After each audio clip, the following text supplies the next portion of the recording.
Welcome to the show, my ambitious ones. It is me, your girl, Labora Lee. And hold on, I gotta fix something really quickly. And you have now tuned in to Ambitiously, the podcast. Yes, you have. And today is Wet and Wired Wednesday. Although today we are going to get more into the wire aspect than the wet part. Reason being is uh your girl was on vacation a couple of days. I needed to take a few days off, clear my mind, get myself back together, and now I'm here. So without further ado, let's get into the show. But before we do, I have to play this quick promo. I'll be right back.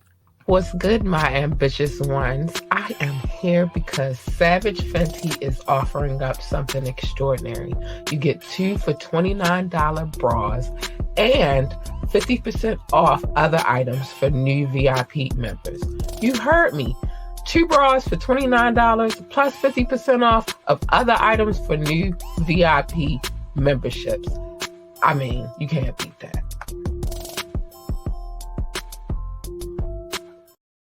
All right, I'm back. I am totally back. Let me tell y'all something.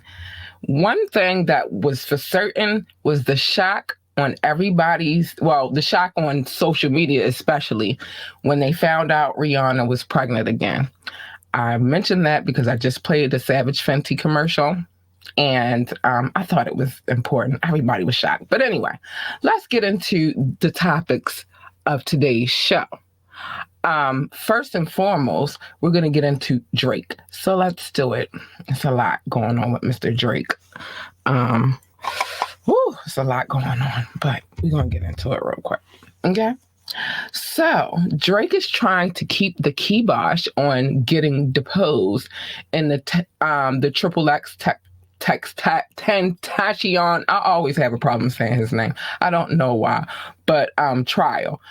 He is making some legal moves to try to get out of it. The rapper filed a motion through his attorney, Bradford Cohen, asking the judge to set aside the subpoena, requiring him to sit for a private deposition in late February. The judge was persuaded by arguments made by defense attorney Marcio Padilla and called Drake as a witness in the case. Padilla represents Derek Williams, one of the 3 defendants charged with the demise of Triple X. The murder... The trial, we're not supposed to say those words, and it was a slip. I apologize. But the trial for the 3 men began last week. According to the docs, Padilla sent Drake a Zoom link for the deposition without putting it under seal, which could have compromised Drake's security, given that he is an international star. Several days later, the docs say Padilla filed a notice with the court, but failed to include details on how the Zoom interview with Drake would be conducted. As a result, Drake says the subpoena was defective. Per the motion, Drake also claims his name never appeared in the investigation files, and there's nothing to suggest that he has any relevant knowledge about the case. He believes it's unreasonable to ask him to sit for a deposition and says doing so is just an attempt to add more layers of celebrities and notoriety to a tragic and unfortunate event. The judge has yet to make a final ruling on Drake's motion. It is what it is. I'll start by saying this. I have a hard time understanding how Drake got tied up into all of this myself. I'm just being honest. Being as though the situation happened in Florida, and I'm more than certain that Drake was not in Florida. I don't even think, and these dudes that are on trial, it's like, how would they have any connection to Drake? How, like, he's not talking to them. Like, I doubt that Drake is calling them on the phone, like, yo, I need you to do me this favor. Yeah, it has been said that Triple X did mention once, I believe in a tweet or something like that, somewhere on social media, that if he ever was taken out, that Drake did it. But to be honest now, it's the industry. So stranger things have happened. But in this particular situation, I just don't see how Drake and the demise of this young man correlates. I just don't see it. In my mind, how? How does that go together? But you know, they need to make it make sense. I'm gonna be honest with you.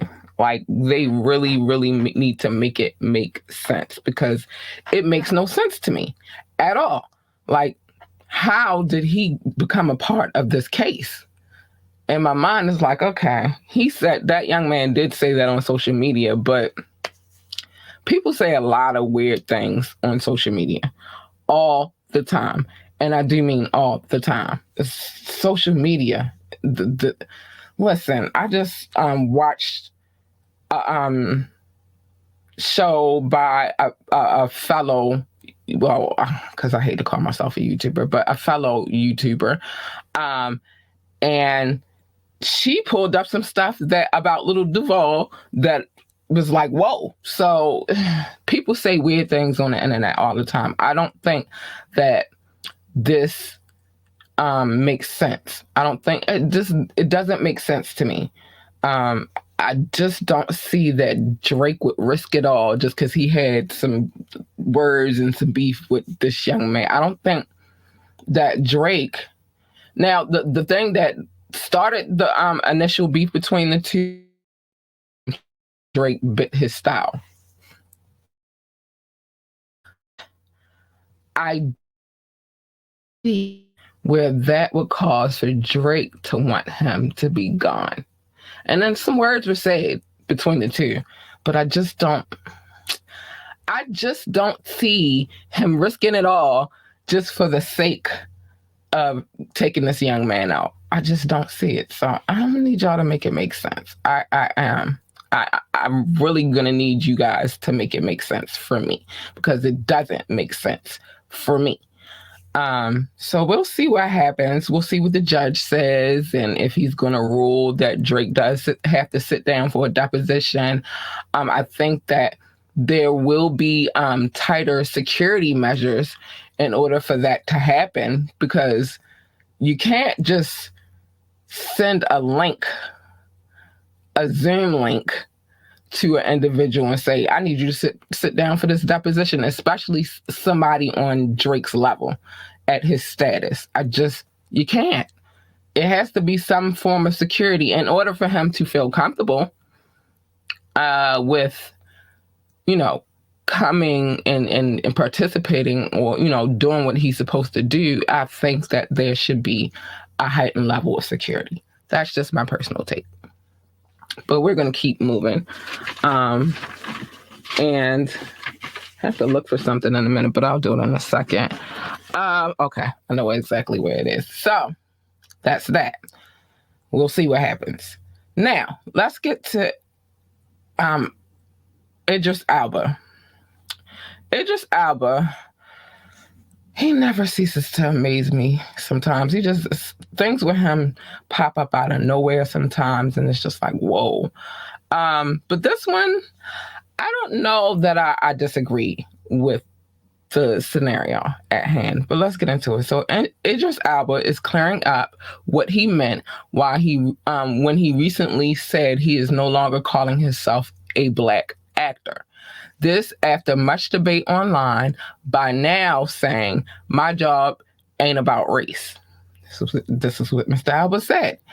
The actor's original quote showed up in an interview he did with Esquire magazine this past week, in which he said, I stopped describing myself as a Black actor when I realized it put me in a box. Mr. Elba added, at the time, as humans, we are obsessed with race. I concur. And that obsession can really hinder people's aspirations, hinder people's growth. Racism should be a topic for discussion, sure. Racism is very real, but from my perspective, it's only as powerful as you allow it to be. We've got to grow. We've got to. Our skin is no more than that. It's just skin. His answer here sparked a lot of disclosure, as many felt this was a controversial take, saying how it's the same, it's in the same vein as what Morgan Freeman once said about Black History Month and racism. Namely, the best way to get rid of it is to stop talking about it. Well, Mr. Helper heard all the chatter and decided to set the record straight on how he feels about his Black heritage. On Saturday, he wrote, there isn't a soul on this earth that can question whether I consider myself a Black man or not. Well, I could just hear it in his British accent, but whatever. So there isn't a soul that can question whether I consider myself a Black man or not. Being an actor is a profession, like being an architect. They are not defined by race. He added, however, if you define your work by your race, that is your prerogative. Lie. In other words, he's saying that he finds it counterproductive to describe anything a Black person does, especially as it pertains to work. With a racial qualifier, it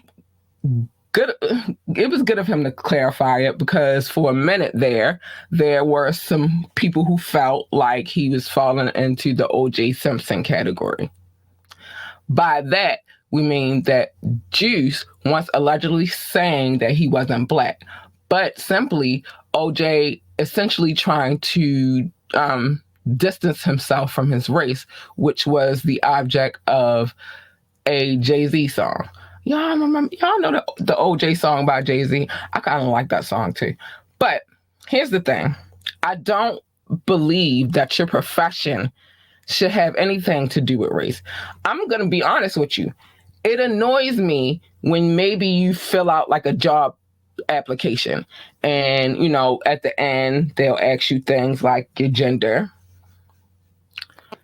And then they'll ask you things like, what's your race? Are you Native American? Are you Caucasian? Are you African American or Black? Or are you other? I am annoyed by that question. I think that from this day forth, that question should be taken off of job applications. I don't think that people should have to define what their race is. And because of this, I feel like a lot of people are discriminated against when it comes to job searches and things of that nature. And then they'll tell you you're lazy and you're not doing what you're supposed to do and get up and get a job and all of that good stuff, yada, yada, yada, yada, yada, yada. But if by chance your race is a consideration, if your race has something to do with it, then the odds are against you. And especially if you're from the African American community, because we've always been looked down on. We've also almost always been treated as though we're not equivalent to or equal to, and so therefore the pay scale is different. The way that they treat you at work is different. It's really a sticky situation, but I understand what he is saying and what he means by your profession should not be dependent on your race. There's no reason why that should come up. Why can't he just be called an actor? Why can't he say that I don't want to be called a Black actor? That's fine. It's his decision. How is that your decision to make on his behalf? That's not what he wants to say when it comes. He's an actor. He's been in many movies. He's won many awards. Like, why does he have to define what his race is in order to be considered a great actor? So I get where he's coming from. I totally understand it. Most people won't, but over here, I always play devil's advocate because there are many ways to look at a situation. There's no one opinion. There's no one avenue. There's no one view. There's just no one of anything. Everybody's going to have their individual opinions, and that's okay. You're allowed to. You're absolutely allowed to. He is allowed to feel how he feels about being titled a Black actor. Morgan Freeman, although it may have come off a little differently, or maybe people took it in a kind of way, but I get it. Black people should not just have 1 month, which is this month, to celebrate being who they are. Just like, and you guys know by now, as a matter of fact, make sure you check out Hood History this weekend, this Saturday, 6 p.m. It'll be airing. We're going to talk about some things. But unfortunately, we only get this 1 month. We don't get a whole bunch of months. We get 1 month to talk about our history. And because I love history so much, I can say that there is all year round history for everybody else. Well, yeah, just about everybody else except for us. Oh no. And Hispanic people. And I don't think that indigenous people have a month either. But slowly but surely they try to add it in. But the thing is, and then you go and you sit back and they say, well, we want to stop talking about race altogether. I don't think we should stop talking about it. I totally think we should talk about it. And that's why I kind of agree with Morgan Freeman, but I don't at the same time. We should always talk about what our history is. Maybe don't call it Black History Month, just history. Just add it into the history. Don't take it out of the schools because there are many African American children in this country. And they need to know what happened, how we got here, and how it went down. They need to know all of that. I'm a firm believer in, and I say this all the time, you have to know where you came from in order to know where you're going. You change the narrative. You don't really change the narrative because it's history. It happened. These things happen to us, but I don't believe when it comes to, race, that should be included in your profession. I absolutely do not, and be honest with you. I think it's malarkey. I'm trying my best not to say any curse words. So I'm going to just say, I think it's a bunch of malarkey. I think that should not be a part of getting a job, or that should not be a part of who you are. In his case, an actor. I feel like you don't have to say, I'm a Black actor. I feel like he should just be able to say, I am an actor. I am a thespian. These are the things that he should be able to say, and it should be okay with anybody who feels any kind of way about it. It should be okay. But we're going to run a quick commercial really, really quick. I'll be right back. And we're going to talk about some other things. Oh, no, not that. We're going to talk about some other things on the agenda. I'll be right back. What they're offering might just have you in the mood to get naked. Flex offers $100 off a 6-pack of wine for $39.99, including shipping. Again, the offer is $100 off of a 6-pack of wine for $39.99 with shipping included. These are not small bottles of wine. These are your normal size bottles of wine, and you're guaranteed to fill your wine cellar or have a really good time. Get it now, y'all. Get it. Yes, I'm back. I'm telling you, I'll have you naked. You're either going to be naked or you just have a really nice wine cellar. It's one or the other. But anyway, let's get into George Lopez. So George Lopez is getting dragged through the coals for what some say he is him acting like a gatekeeper enlisting or to enlist, enlist, enlist. Okay, so let me say this again because it was a lot. Tongue tied real quick. George Lopez is getting dragged through the coals for what some say is him acting like a gatekeeper, gatekeeping elitist. Elitist. I don't know why. I've been going through that this week. Elitist in stand-up comedy. This after kind of putting down a fellow Latino comic. George Lopez is getting dragged through the coals for... Why is this? Okay. You know what? It was a typo. She repeated twice.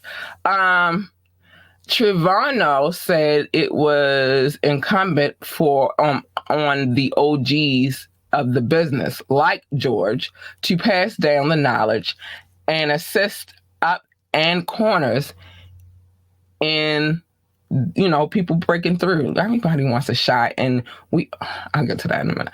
I will totally get to that in a minute. But George Lopez disagrees on the way to go about that. He acknowledged he hadn't always been the most helpful, but noted that he had shown the way, arguing it was on others to chart their own path the way he has. Trevano pushed back and invoking Ralph Barbosa, a young guy who's blowing up right now in stand-up, and George almost immediately took issue with his name being mentioned. George also asked why Trevano was bringing up the young man, suggesting that he wasn't famous, worthy of getting roped into the conversation. He then asked the room if it was messed up. He was saying that, but in the end, he stood his ground in writing Barbosa off as a relatively nobody. Like he's just nobody to him. His takeaway points was, look out for yourself. It would seem in his mind that means not talking about other comics or giving them a plug in any kind of way. Something Paul Rodriguez,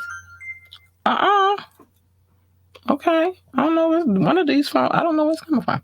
Oh, speaking of that, phone lines are open. But his takeaway points was, look out for yourself. It would seem in his mind that means not talking about other comics or giving them a plug in any kind of way. Something Paul Rodriguez has alluded to when it comes to what he says is George's track record on these sort of things. A resurfaced clip of Paul telling a story about George is now making its rounds in wake of the Barbosa snub. It's crazy. It paints an interesting picture. It would seem that even among George's contemporaries, he's got a bad rap for not extending or a helping hand to Latinos. Man, I'm going to tell y'all something in a second, but let me finish this. So George would likely disagree with the characterization, but he's also pretty clear in how he thinks he can best serve people, including Hispanics. A bootstrap approach, no doubt. As for Ralph, he's responded to all the chatter that has been spawned, and a clip he posted is quite telling. It's a scene from the movie Blood In, Blood Out, where Benjamin Bratt is getting grilled by his relatives for turning his back on his own people. Let me say this, people. There are a lot of people out here that we wish would take us under their wing and show us the way. Even myself. Well, I'm fortunate because I'm able to, I'm learning from some of the top people in the industry right now. I go to class every Monday and every Tuesday and every Thursday. And I've been learning from people who work for networks like Netflix and CBS. And, I'm learning from people who have accomplished a lot, right? So I'm grateful to them. Also, people from Spotify, you name it, these people come and speak to us in our class, right? But then you have the people who could give two flying, I don't want to cuss, but they don't care. They don't care. And the reason why they don't care is because for them, it's more important for them to advance than it is for them to care about you advancing. I get it. I totally get it. But at the same time, we all wish that there were people out there that would look out for us and give us some knowledge and show us the way. Because everybody wants to advance. And I'm quite sure I could say the same for Mr. Barbosa. He wants to advance in the comedy industry. And what I also say from what I understand from comedians, I like a lot of different comedians, female comedians, male comedians. They always say it's a long, hard road. But then you have people like, I'm going to give you an example, people like Carlos Miller and Chico Bean who show love. They help, even though, listen, DC Young Fly is great in his own right? He made his way. He found his path and he got in there and he did his thing. But they're teaching him a lot too. So I don't agree with George that, you should just by the bootstraps. You just get in there yourself and you do it yourself. I think that everybody, especially if you're already there and this person is coming up, should try to help everybody. But at the same time, again, we're talking about somebody who is only worried about their self and how he's going to advance which is weird because George Lopez has been in the industry for years. 4 years. And he's had a pretty lucrative career because he's done movies and things of that nature. Blah, blah, yada, yada, yada. But at the same time, he still has to eat. He still has to tour. He still has to do things. He still has to do movies. He still has to work. Because money does not last forever. You could get $1 million deal for a movie, right? But that $1 million will dwindle if you're not consistently doing movies. You're going to have to keep doing what you do in order to be successful in the movie industry and as well as the comedy industry. You have to work. So maybe he feels, and I'm not saying, because everything on this podcast is alleged, I'm not saying this is exactly how he feels, but maybe he feels like Mr. Barbosa is his competition and he don't like that. You feel me? That's not something he don't want that. I get it. I totally get it. So I think we all just have to have a degree of understanding about how people work. Psychology.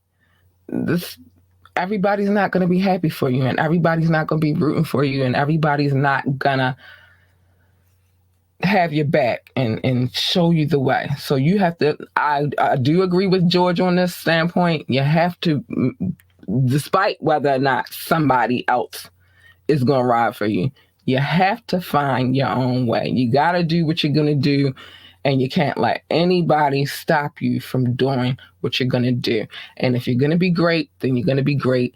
And sometimes you got to be great by yourself. I don't know. I think that's the simplest way to explain it. You feel me? Sometimes you just absolutely have to be great by yourself. Everybody's not going to have your back. They're just not. And that's that. So, George, though, give the young boy a shot. He is looking for your tutelage, and he wants it. So let him have it. I'm just saying. he thinks you're a great man and that you could show him the way. That's it. Be flattered, that maybe, but it wasn't even a situation where Barbosa went to him and was like, George, please show me the way. It was a situation where they were having a conversation, George and the other gentleman, and Barbosa's name came up. But it's just, it's unattractive, George. It's very unattractive. It's not even cute. It's ridiculous. It's like, now, what if nobody ever, and on top of that, maybe not so much in the stand-up aspect of things, but what if no one ever gave him a shot? Then he would just be regular ass George Lopez walking around here like everybody else. So it's weird. Now, this next story that we're gonna have a conversation about. Ooh. It's going to be very hard for me to say it without saying the words that aren't allowed on YouTube. It's cool on Facebook, but not so much on YouTube, right? So bear with me as I try to work through this story without saying the word. I don't know. Okay, I think I know how I'm going to spin it. I think I know how I'm spinning because I don't want to say the word, but it's going to be kind of hard. I don't know. It's going to be hard. So, the BTK serial hitter. I'll use that word, hitter. So, but you can he's a serial hitter, but you can kind of figure out what I'm talking about. But okay, the BTK serial hitter is back on police radar. But this time we're told it's to see if he has any connection to the disappearance of an Oklahoma teenager back in 1976. Well, I want to do history so bad because look, I'm trying to put him in 1776. Lord. But anyway, 1976. The BTK hitter's real name is Dennis Rader, and he was interviewed in January 20th by Osage County Sheriff Eddie Verdon and 3 other investigators at El Dorado Correctional Facility in Kansas. That's where BTK is serving 10 life term sentences for hitting, because I can't say the word, 10 people from 1974 to 1991. He was captured in 2005 after sending police taunting letters using the moniker bind, torture, hit. I'm not going to say the word because I'm going to get in trouble, but you know what he was saying. And if you know who the BTK dude is, then you know what he did. Rader said the cops wanted to know if he was involved in the disappearance of a 16-year-old Cynthia Dawn Kenny in Piscataway, Oklahoma on June 23rd, 1976. Kenny was reported missing, was reported last seen leaving Osage Laundromat and getting into a beige 1976 Plymouth Belvedere with 2 people under suspicious circumstances. No one has been arrested. This is weird to me. I'm going to explain to you in a minute why it's weird to me. Now, BTK said the police thought he might have a connection to Kenny's case because he was actively committing with Wichita, in Wichita, Kansas during the time frame. Wichita is only about 2-hour drive from Piscataway, but I can't even say. It's a 2-hour drive from where, the young lady went missing. BTK also said cops asked him about his connection to Oklahoma and the Boy Scouts. BTK admitted he was in Oklahoma as a Boy Scout, but several years before and after 1976. So it's a lot. BTK, he denied any involvement in the Kinney case. Sheriff Vernon confirmed that he and the other investigators visited BTK in prison to interview the serial hitter in a roundabout way regarding Kinney's case. Vernon said investigators were pursuing leads and doing their due diligence to see if BTK fits into Kinney's case, considering his criminal activities around that time. Vernon said there's similarities between the time frames. She disappeared in the daytime. Most of BTK's stuff occurred in the daytime hours. Some of the stuff that motivated BTK. There are similarities, but Vernon declined further elaboration. During the interview, Vernon said that he also gathered personal information from BTK, but about his early life, military services, and his hits. I'm trying very hard. I told you it was going to be very hard for me to tell you this story without me saying the word. Vernon ended with this. There's additional research going to be done to either rule out the BTK or rule him in. So that's what they're talking about. Listen, that was a very hard one to get through because it's very hard telling about this man and not saying what he did. But I think I did okay. I got to work on that, but I think I did okay. Okay. So here's the thing. Now, they said that the young ladies, when she went missing, she got in a car, a beige car with two individuals. That's why I kind of find it very hard that it doesn't register that it was him, because he never committed any of his offenses with anyone. He always did it by himself. So I was like, I don't know. They said, but the witnesses could have easily been mistaken by saying it was two individuals or, anything. I just said this early in the show. Anything's possible. But I just don't see how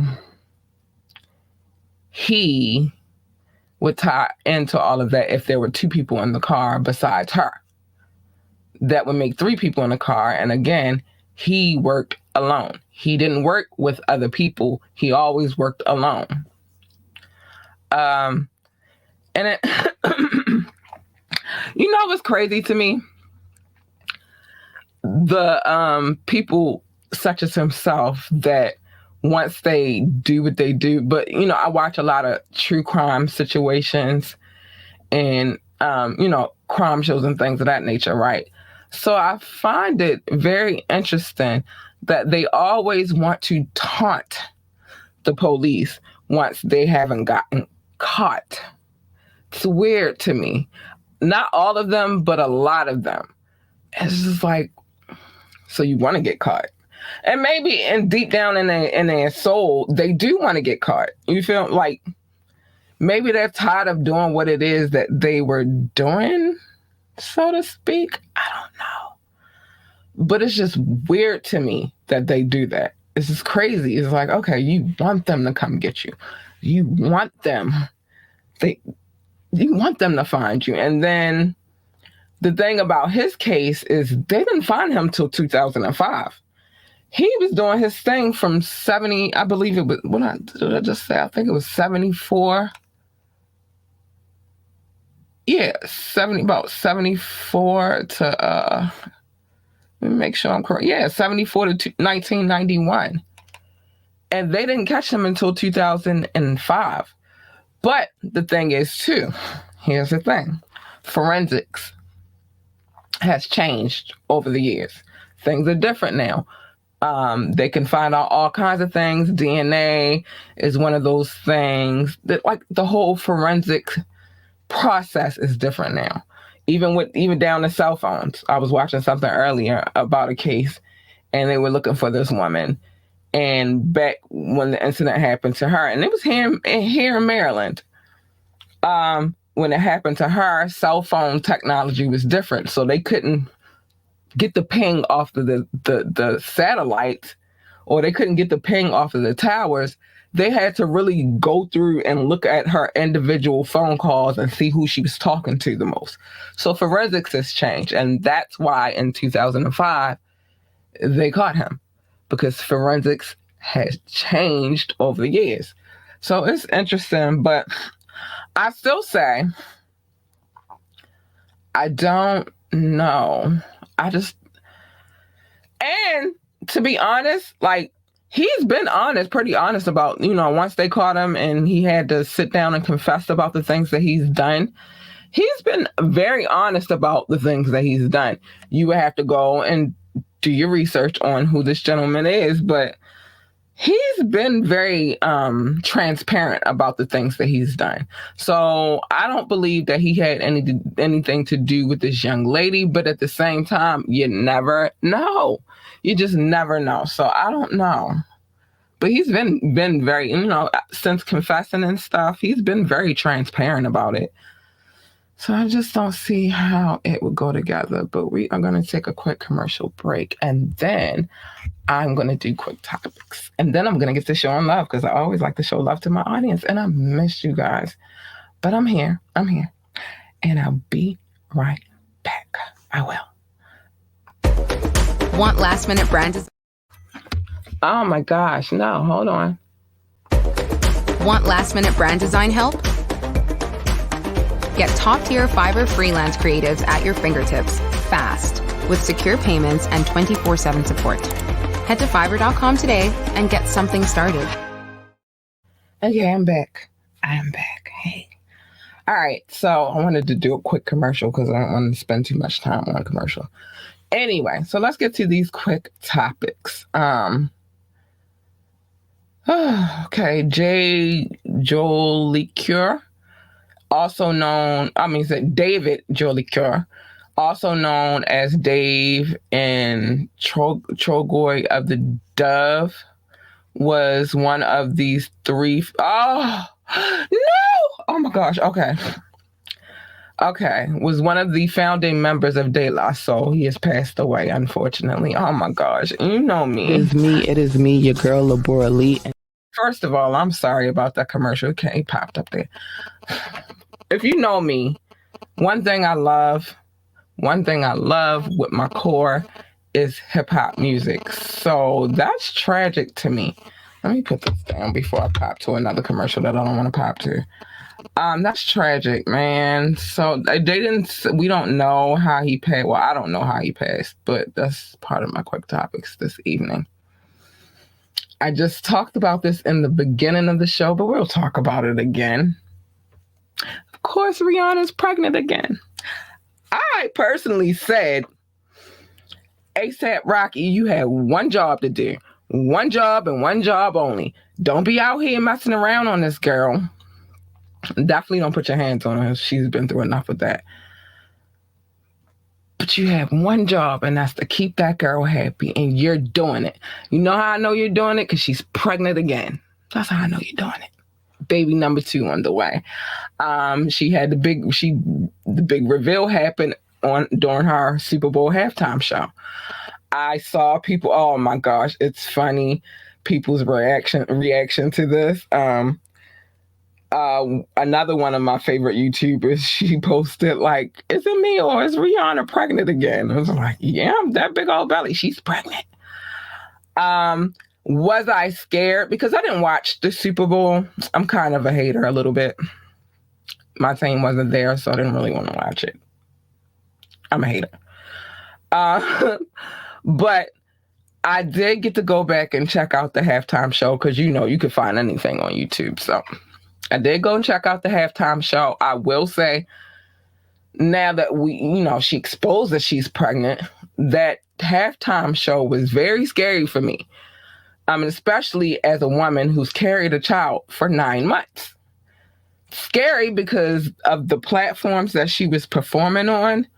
That was scary. It was like, I know that they do things to secure the situation, but that was really, really scary for me.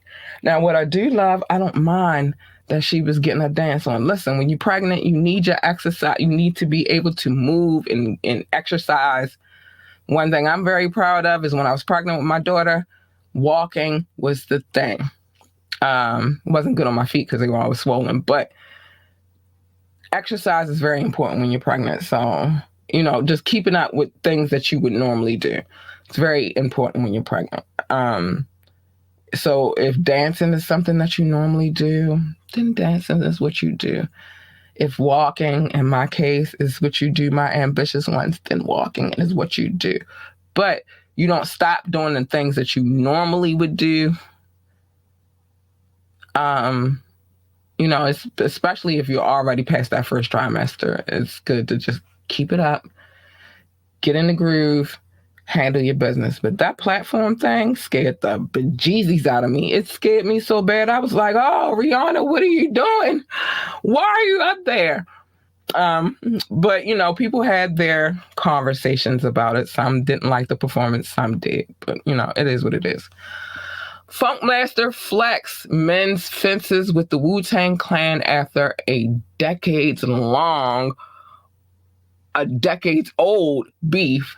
The DJ also teased the possibility of a collaboration. First of all, y'all see them. Oh, you can see the W. Don't play with the Wu Funk Flex. You lucky.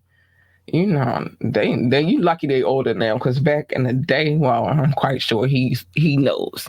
Back in the day, they was on one, and they did not come to play. But shout out to Wu-Tang Clan. I'm glad that was in the news.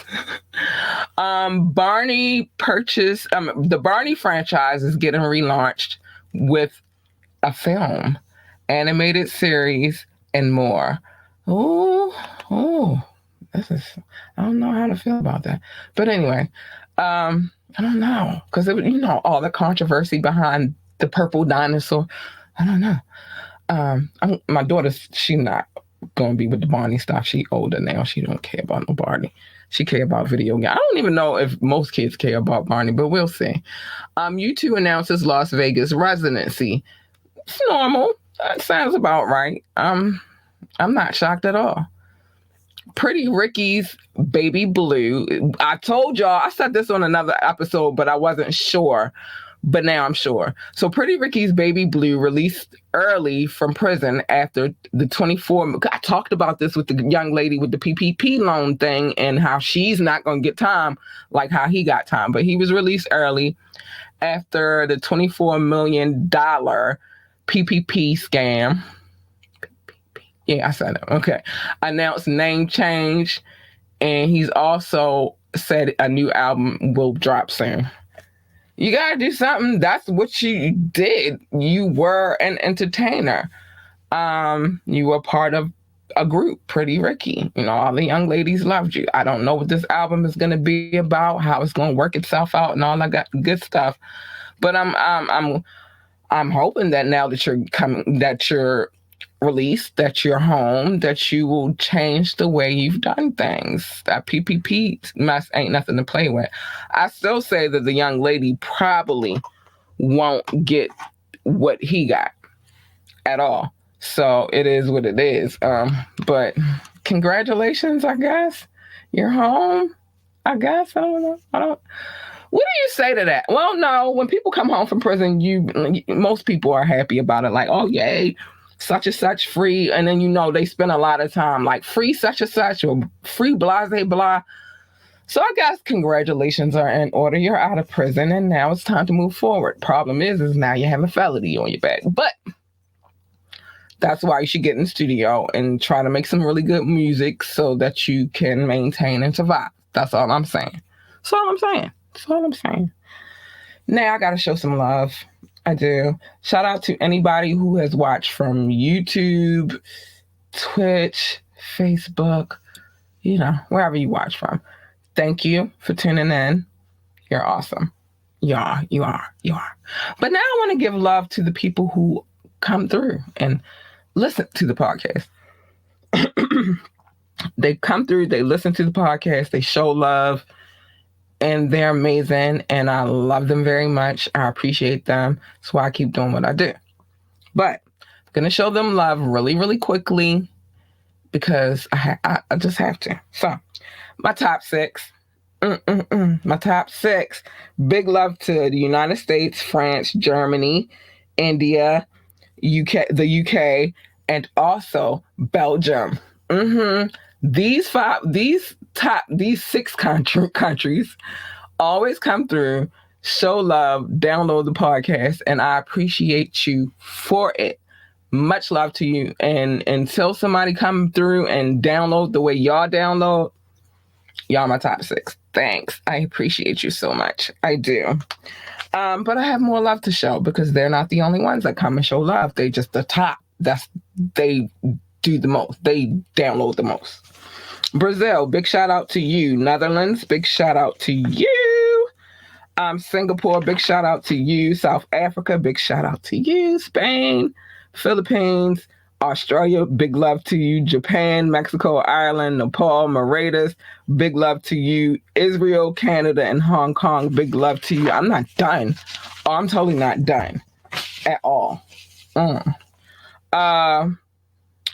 Russia, still don't know, but big love to Russia. Y'all come through too. I see y'all. China, big love to you. I don't know how, but whatever. India, no, I said India already. Poland, big shout out to you. Tunisia, big shout out to you. Venezuela, hi babies, big shout out to you, but I'm still not finished. You thought I was done? I absolutely am not finished. I gotta get the rest of my list though, so give me a second. Oh, I know where it is. I do.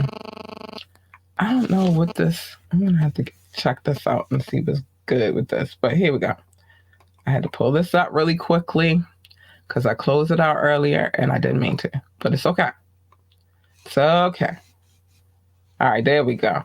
Let's see who else is on this list. As I said, Russia. Switzerland, big shout out to you. Indonesia, big shout out to you. Turkey, big shout. I love you guys. Big shout out to you. Austria, big love to you. I think that's everybody. Oh, no. That's not everybody on this list. Kenya. No, that's not the side of the list. Kenya is on this list. Big shout out to you as well. And then last but not least, Nigeria. Big love to you. I appreciate you guys coming through, checking out the podcast. You don't have to, but you do. And I love you for it. Thank you so much. I do. I love you guys for that. It's great. It's awesome. Now, where are we at on time? Okay, there are some things I have to say before I get out of here. First and foremost, if you would like to be a guest on the show, it's scrolling at the bottom. You have suggestions, or you're looking for advertisement, then hit me up. ambitiouslythepodcast@gmail.com, ambitiouslythepodcast@gmail.com. Big love, you know. And if I do invite you on, please don't miss your appointment. It's very important to me. This has been scrolling the whole time, but if you would like to call into the show, you always are free to do so. Let me see. Okay, you are always free to do so, if you please. And I will take your call, or you could text, and I'll read your text via, on the show. You can ask me to drop the link, and you can come on the show if you are well behaved. Or you can just drop a comment, Make sure you like, share, and subscribe to this podcast. It's free. It's the free way to show love to this podcast. Absolutely, it's free. And you help us out a lot over here. If I do decide to play a video, which I do from time to time, especially on Fire Fridays, know that I have permission to play it. I wouldn't play it if I didn't, I go about it the proper way. I do. Check out our website, www.ambitiouslyentertainment.com. Again, www.ambitiouslyentertainment.com. You can always check out the boutique while you're over there. Yeah, sure can. If you would like to donate to the show, $ capital LURLUCIDITY. Lord Lucidity is scrolling at the bottom of the screen, and the link is in the description and the link tree link above or below, depending on how you're watching this. And know that this podcast is streaming on all streaming sites: Spotify, iHeartRadio, Google Podcasts, Apple Podcasts, even on Samsung. We're everywhere. So check it out. You might have missed an episode or something, and it might be an episode you want to catch up on, or something that, it's something there for you. So go check it out, okay? And yeah, so that's what we're going to say about that. I'm going to put this back on the screen for a second, because I got some things to say. Oh, we got time. Oh, make sure you check out Fire Friday first, because we will be doing a show this Friday. I am no longer on vacation. So check out Fire Friday. We will be playing videos, and maybe, who knows, we might get a new video. We'll see. It's only a couple of more days until then. And then on Saturday, check out Hood History. I will be talking about some monumental figures from my city. I will try to make sure I add other people into the equation as well. But it's one specific lady that I want to talk about, and I'm going to tell you why I want to talk about her is because when I lived on this particular street, I walked past her house, which is now a museum now, every day, and I always wanted to go in there. Still haven't had a chance to get in the building, but I did have like a virtual tour of the building, and it's beautiful. It's exquisite. So I'm going to talk about her and the things that she's done for Black history, like not only the civil rights movement, how she paved the way in that way, and countless other things that she's done. So we're going to talk about her. I love her story. It's very interesting. So we'll get to that on Hood History this Saturday. So make sure you check that out as well. Now, there are some things that I have to say before I get out of here, because I say them every show. That's what I say. First things first, mind your business. Mind your business. Let me tell you why you mind your business. Because everybody's business is not your business. Mind your business. It's safer that way. It's a crazy world out here right now. And we really need to mind our business. It's important. Safe. Now, you want to hear other people's business. I did it today because I was on vacation on Monday, but come here every Media Monday, and I'll tell you other people's business, because that's what I do on Media Mondays, and sometimes on Wire Wednesdays. But most importantly, mind your business. It's very important. Very important. Secondly, love your babies, hug your babies, cherish your babies, tell them that they are the greatest of all times. Listen, I give a speech every morning to even children that are not mine. And I get a new kid joining the speech group every morning. And it's dope. I don't mind it. I'm cool with that. But tell your babies they're awesome. Encourage them to be great and to do whatever it is they set their minds to. If they want to work for NASCAR, then tell them to be the best NASCAR driver, pit boss, commentator, whatever else they do over there at NASCAR. Tell them to be great at it. If they want to work for NASA, then tell them to be the best astronaut, engineer, janitor, receptionist, secretary, or whatever else they do at NASA. I don't know. I don't work there either. Never have. But encourage them to be great. It's very important to who they become when they become adults. So do that. Last but not least, sometimes you got to let them know. Stay in your lane. Stay in your lane. Because you jump in my lane, you're going to have a problem, and you don't want that. You jump in my lane, you're getting this.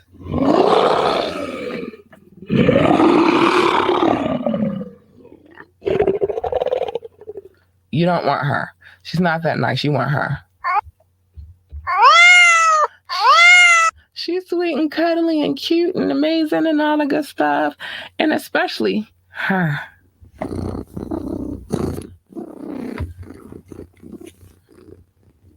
Because if I'm crying, I'm happy. So, but also when you jump into other people's lanes, usually a collision happens. And who needs that? Nobody needs that. So just stay in your lane. Stay in your lane. So it's really easy to do. I think that people make it hard to do. So just stay in your lane, okay? Now, I'm about to get out of here because I got things in my household that I need to do before the morning. I am a mom. My kid has school, and I got to prepare. So with that being said, man, you guys are extraordinary. Thank you for tuning into this podcast. You guys are great. And come back on Fire Friday for music. Come back on Saturday for Hood History because the new episode is coming. And I will talk to you then. Good night. Bye, babies.